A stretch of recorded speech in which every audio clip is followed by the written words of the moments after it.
अभी नहीं, अभी मिटा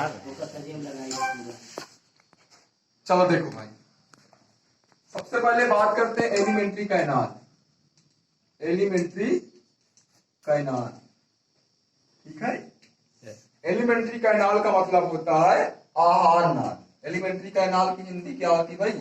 आहार नाल, ठीक है।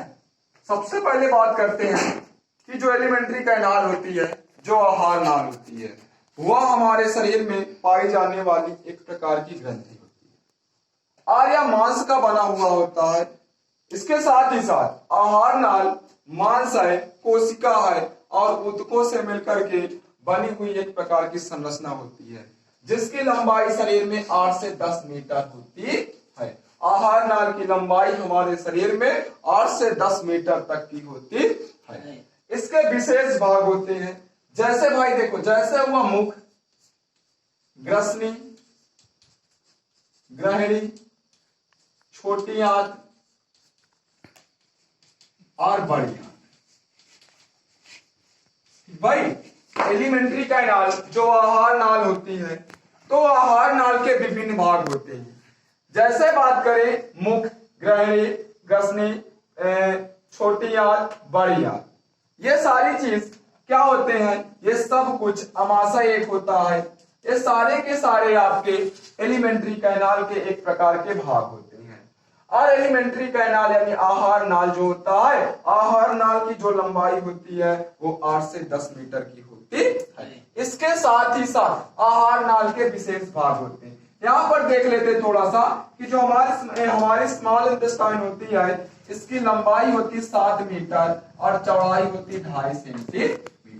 छोटी आंत की लंबाई कितनी होती है? तो छोटी आंत की लंबाई 7 मीटर होती है। और बड़ी आंत की लंबाई कितनी होती है? तो बड़ी आंत की लंबाई 1.8 मीटर से लेकर के 1.5 मीटर से लेकर के 1.8 मीटर तक होती है। बड़ी आंत की लंबाई कितनी हुई? 1.5 से लेकर के 1.8 मीटर और छोटी आंत की लंबाई 7 मीटर की होती है। इसके साथ ही साथ अगर बात किया जाए कि जो एलिमेंट्री कैनाल होती है, जो आहार नाल होती है, आहार नाल में कुछ अंगुरी के समान जो उनकी फिंगर्स होती है, आहार नाल में फिंगर के समान कुछ स्ट्रक्चर्स पाई जाती हैं। मानव की जो एलिमेंट्री कैनाल जो कोशिका और ऊतकों से मिलकर के बनी होती है, उनकी जो दीवारें होती हैं वहां पे फिंगर के समान कुछ संरचनाएं पाई जाती हैं, जिन्हें कहा जाता है विलाई। जिन्हें कहा जाता है विलाई या तो रसांकुर। विलाई की हिंदी रसांकुर होती है, जो आहार नाल की दीवारों पर एक अंगुली के समान, एक फिंगर के समान संरचना होती है। इसका काम होता है भोजन का अवशोषण करना। इसका काम क्या होता है? जैसे ही आपने खाना खाया, धीरे धीरे भोजन का ये अपने अंदर क्या करती है? अवशोषण कर लेती है। इसके साथ ही साथ यह विलाई या रसांकुर छोटी आंत में जब भोजन जाता है, तो छोटी आंत में भोजन की जो अवशोषण की सतह दर होती है, उसको 600 गुना ये क्या कर देता है बेटा? 600 गुना बढ़ा देता है। कौन बढ़ा देता है? विलाई बढ़ा देता है, रसांकुर बढ़ा देता है, जो आहार नाल की दीवारों पर पाया जाता है। और ये हमारे शरीर में भोजन का अवशोषण करता है। अगर आपने खाना खाया तो वो खाना छोटी आंत में गया, तो वह किसके द्वारा गया?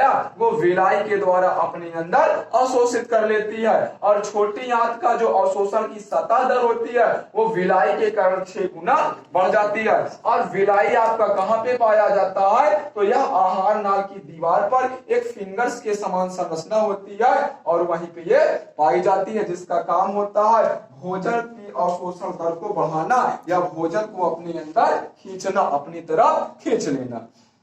यहाँ पर एक बात छोटी आंत और बड़ी आंत की है। तो भाई देखो, एलिमेंट्री जो कैनाल है वो मानव में कितने मीटर की होती है? 8 से 10 मीटर की। ये बताओ जरा एक क्वेश्चन कि जो कुत्ते की आंत होती है उसकी लंबाई कितनी होती है? तो कुत्ते की आंत की लंबाई 10 से 12 मीटर होती है। कुत्ते की आंत की लंबाई कितनी होती है? 10 से 12 मीटर की होती है। इसलिए कुत्ते को आप जो भी दोगे वो खाता पीता चला जाएगा, कभी ये नहीं कहेगा कि उसका पेट भर गए। बच्चों तुम सारे लोग इधर से आओ, तुम सारे आ जाओ, आगे से आओ। आओ समिता सारे बच्चे इधर जाओ। फिर देखो भाई, कुत्ते की आंत की जो लंबाई है वो कितने मीटर की है? तो कुत्ते की आंत की लंबाई 10 से 12 मीटर है। इसलिए कुत्ते को आप जो भी लेते हो वो हमेशा खाता चला जाता है। यहाँ पर एक क्वेश्चन बनता है कि जैसे मान लेते हैं कुत्ते को चोट लग गई या उसके बॉडी पर घाव हो जाता है, तो जब घाव हो जाता है तो वो अपने से उसको चाट करके क्या कर लेता है? ड्राई कर लेता है या तो सुखा लेता है। वो क्या कारण है? वो कैसे अपने घाव को खुद ही सुखा लेता है? इसके पीछे रीजन है कि उसकी जो टंग होती है, उसकी जो जीभ होती है, उस जीभ में एक प्रकार का वायरस होता है जिसे कहते हैं रैबिडो वायरस। उसे क्या कहते हैं बेटा? उसे रैबिडो वायरस कहते हैं। जो कहां पे पाई जाती है? जो कुत्ते की जीभ में पाई जाती है। अगर ये रैबिडो वायरस बॉडी में इंजेक्ट हो जाता है तो मानव को कौन सा रोग होता है? हाइड्रोफोबिया रोग हो जाता है, और या तो रेबीज नामक रोग हो जाता है, और किसी को हाइड्रोफोबिया नामक रोग हो गया तो उस व्यक्ति को पानी से बहुत ही डर लगता है। समझ लो, जब कुत्ता व्यक्ति को काट लेता है तो अगर उसको कौन सा रोग होता है? रेबीज होता है और हाइड्रोफोबिया होता है। और जब हाइड्रोफोबिया रोग किसी व्यक्ति को हो जाता है तो उसको किससे डर लगता है? उसको पानी से डर लगता है। और किस वायरस से होता है वो चीज? वो रैबिडो वायरस से होती है। ठीक है, और रैबिडो वायरस कहाँ पे पाया जाता है? तो रैबिडो वायरस कुत्ते के जीभ में पाया जाता है। ठीक है, जिसके द्वारा वह क्या कर लेता? अपने घाव को सुखा लेता है। आपने देखा होगा, जैसे कुत्ते का घाव हो गया, बैठ जाओ सारे लोग पहले। जैसे कुत्ते का घाव हो गया, ठीक है, अब कुत्ते को आप डिटॉल नहीं लगाते हो कि लगाते हो ना, मलहम लगाते हो। ठीक है, वो अपने आप अपने से खुद से चाट करके सुखा लेता है। आपने देखा होगा ना कि भाई कुत्ता है, अब कुत्ते को मान लिया कुत्ते कुछ भी लग गया, उसके बॉडी में घाव हो गया।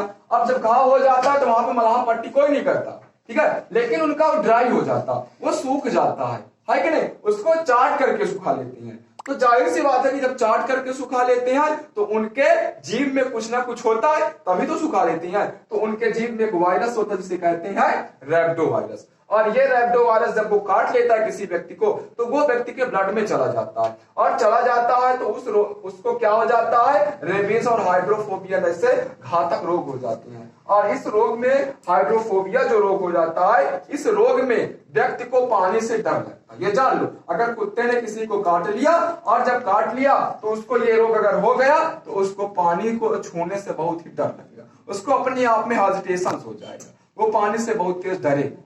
इस रोग में हाइड्रोफोबिया नाम काट लेगा तो ये हो जाएगा। बिल्कुल, अगर वो काटता है पानी डरता है इसलिए क्या हुआ? कुत्ता डरता है। हाँ, वो बात अलग है, लेकिन जब इंसान को ऐसे रोग हो जाते हैं घातक कुत्ते के काटने से तो व्यक्ति को जो है हाइड्रोफोबिया हो गया तो उसको पानी से डर। इसके अनेक प्रकार के लक्षण समझ लो, लेकिन मेन आप कहीं जान लो कि रैबिडो वायरस से उनको क्या होता है? रेबीज से उनको हाइड्रोफोबिया होता है।